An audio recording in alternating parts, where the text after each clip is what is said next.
खबरें। कांग्रेस नेता राहुल गांधी ने जो कुछ कहा उस पर संसद में हंगामा मचा हुआ है। कैम्ब्रिज विश्वविद्यालय में अपने संबोधन के दौरान राहुल गांधी ने कहा था कि संसद में विपक्ष के माइक बंद कर दिए जाते हैं। राहुल गांधी के वक्तव्य की रक्षा मंत्री राजनाथ सिंह ने निंदा की। राजनाथ सिंह ने राहुल गांधी से सदन में माफी मांगने की मांग की। केंद्रीय मंत्री पीयूष गोयल ने भी राहुल गांधी के शब्दों को लेकर उन पर निशाना साधा। राहुल ने लंदन में जो कुछ कहा उस पर देश में हंगामा लगातार जारी है। सत्ता पक्ष के नेता राहुल पर देशद्रोह का मुकदमा दर्ज कराने की मांग कर रहे हैं। इस हंगामे का नतीजा ये रहा कि सदन का सत्र ठीक ढंग से नहीं चल पा रहा। वहीं विपक्ष केंद्र को घेरने में जुटी है। आपको बता दें, लोकसभा राज्यसभा से मिले बुलेटिन के मुताबिक संसद में कुल 35 बिल पेंडिंग है। इनमें लोकसभा में 9 और राज्यसभा में 26 बिल पेश होंगे। तो आज भी संसद के सदन में हंगामा होने के पूरे आसार है। कल भी संसद की कार्यवाही हंगामे की भेंट चढ़ गई थी। हंगामा हुआ, सवाल हंगामा ही होगा या काम भी होगा। देश की सियासी फिजाओं में इन दिनों सबसे ज्यादा चर्चा में है आम आदमी पार्टी। कभी शराब कांड को लेकर तो कभी मनीष सिसोदिया की गिरफ्तारी को लेकर। लेकिन मौजूदा वक्त में चर्चा है कि राजस्थान में आम आदमी पार्टी की एंट्री को लेकर। दिल्ली के सीएम अरविंद केजरीवाल और पंजाब के सीएम भगवंत मान दोनों जयपुर पहुंचे हैं। मौका तिरंगा यात्रा का था, लेकिन मकसद है राजस्थान में अपनी जमीन को मजबूत करने का।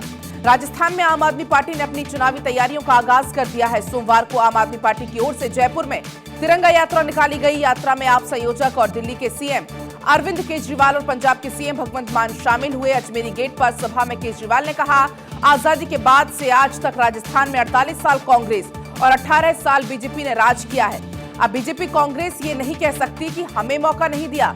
राजस्थान का हाल बेहाल है, किसान आत्महत्या कर रहे हैं, पेपर लीक हो रहे हैं। सभा में पंजाब सीएम मान ने कहा कि कांग्रेस बीजेपी की सफाई के लिए भगवान ने झाड़ू भेजी है। उन्होंने कहा, राजस्थान में जनता भी झाड़ू चलाने के लिए तैयार बैठी है। अब राजस्थान में तीसरा विकल्प भी आ गया है।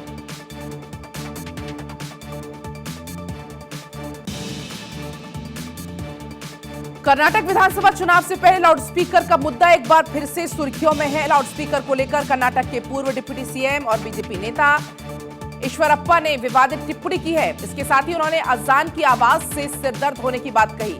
ईश्वरप्पा एक जनसभा को संबोधित कर रहे थे, तभी पास की मस्जिद से अजान की आवाज आनी शुरू हो गई। इसके बाद उन्होंने ये विवादित टिप्पणी की। ईश्वरप्पा ने कहा, प्रधानमंत्री मोदी ने सभी धर्मों का सम्मान करने को कहा है, लेकिन मैं पूछना चाहता हूं कि क्या अजान के दौरान लाउडस्पीकर का इस्तेमाल करने पर ही अल्लाह नमाज सुनेंगे। ईश्वरप्पा इस तरह के वक्तव्य पहले भी दे चुके हैं। इससे पहले उन्होंने 18वीं शताब्दी के मैसूर के शासक टीपू सुल्तान को लेकर विवादित टिप्पणी की थी। पिछले साल एक कॉन्ट्रैक्टर के सुसाइड करने के बाद उन्होंने मंत्री पद उनको छोड़ना पड़ा था।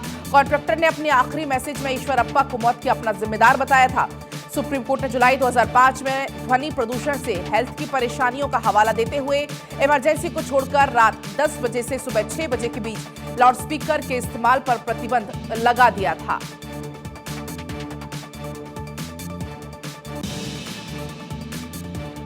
उधर हरियाणा के पानीपत में आरएसएस की 3 दिवसीय अखिल भारतीय प्रतिनिधि सभा चल रही है और इस बैठक में देश भर के 1400 लोग शामिल हो रहे हैं, जिसमें बीजेपी के राष्ट्रीय अध्यक्ष जेपी नड्डा भी शामिल हैं।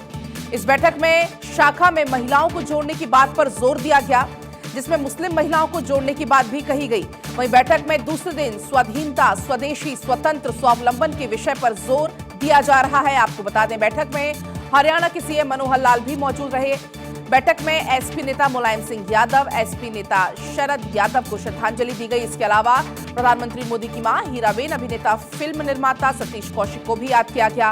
बैठक के पहले सत्र में आरएसएस के महासचिव दत्तात्रेय होसबोले ने उन सभी 107 प्रसिद्ध हस्तियों के नाम पढ़े जिनका पिछले 1 साल में निधन हो गया। इस बैठक में मुख्यतः 3 प्रस्ताव लाए जाएंगे। पहला सामाजिक समरसता का होगा, इसमें भारत के विकास की रणनीति बनाई जाएगी। दूसरा सर्वधर्म का होगा, इसमें सबको जोड़ने का प्रस्ताव होगा। वहीं महिलाओं को जोड़ने की भी संघ की बात अब सामने आ रही है। पानीपत में आरएसएस की बैठक की गई। संघ के साथ स्वावलंबन का मंत्र इस दौरान दिया गया। वहीं सुप्रीम कोर्ट से केंद्र सरकार को बड़ा झटका लगा है। कोर्ट ने रक्षा मंत्रालय से 20 जनवरी के उस आदेश को तत्काल प्रभाव से वापस लेने को कहा है, जिसमें 4 किश्तों में 1 रैंक 1 पेंशन के भुगतान करने की बात कही गई थी। कोर्ट ने कहा, रक्षा मंत्रालय कानून अपने हाथ में नहीं ले सकता। इस पर केंद्र सरकार ने सुप्रीम कोर्ट से कहा कि उसने पूर्व सैनिकों को बकाया OROP एरियर का भुगतान एक किश्त में कर दिया है, लेकिन पूरी तरह से भुगतान करने के लिए और अधिक समय चाहिए।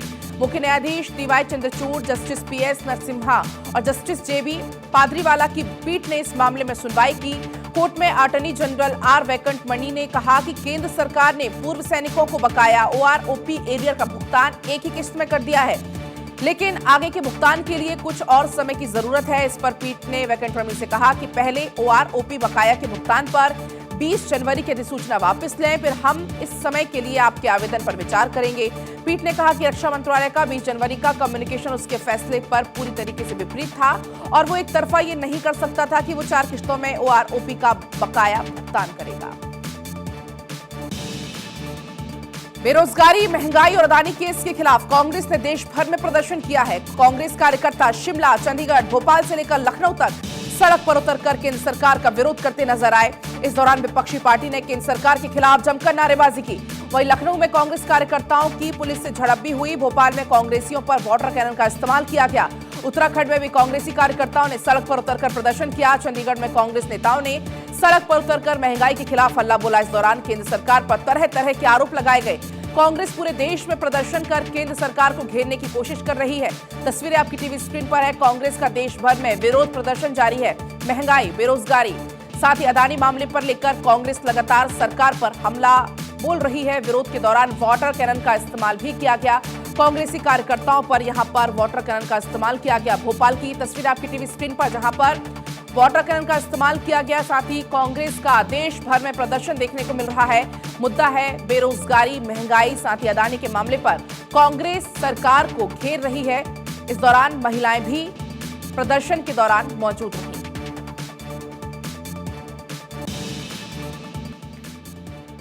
केंद्रीय जल शक्ति मंत्री गजेंद्र सिंह शेखावत की ओर से दिल्ली की राउज एवेन्यू कोर्ट में दर्ज मानहानि के मामले में गवाह ने अपना स्टेटमेंट दर्ज कराया है। गवाह का नाम गजेंद्र सिंह यादव है। अब इस मामले में अगली सुनवाई बुधवार यानी कि 15 मार्च को होगी। अगली सुनवाई में मामले से जुड़े हुए एक और गवाह का स्टेटमेंट रिकॉर्ड किया जाएगा। गजेंद्र सिंह शेखावत ने राजस्थान के मुख्यमंत्री अशोक गहलोत के खिलाफ मानहानि का मुकदमा दर्ज कराया। मुख्यमंत्री पर केंद्रीय मंत्री ने आरोप लगाया है कि संजीवनी घोटाले से नाम जोड़कर उन्हें बदनाम किया जा रहा है। गजेंद्र सिंह शेखावत का कहना है कि मेरे ऊपर जो आरोप लगाए गए हैं वो आरोप झूठे हैं। सीएम अशोक गहलोत पर मानहानि का आरोप लगाया है। शेखावत मानहानि का ये पूरा मामला है। आपको बता दें, दिल्ली की राउज एवेन्यू कोर्ट में बयान दर्ज किया गया और 2 दिन के बाद अगली सुनवाई होनी है। अब तक एक स्टेटमेंट दर्ज किया गया है। एक और स्टेटमेंट इस मामले में दर्ज होना है। सीएम गहलोत पर मानहानि का आरोप लगाया केंद्रीय जल शक्ति मंत्री गजेंद्र सिंह शेखावत ने। एक स्टेटमेंट गवाह का दर्ज हो चुका है और अगला स्टेटमेंट दर्ज होना बाकी है। राउज एवेन्यू कोर्ट में बयान दर्ज किया जाना है। आपको बता दें, 2 दिन के बाद इस मामले में अगली सुनवाई होगी।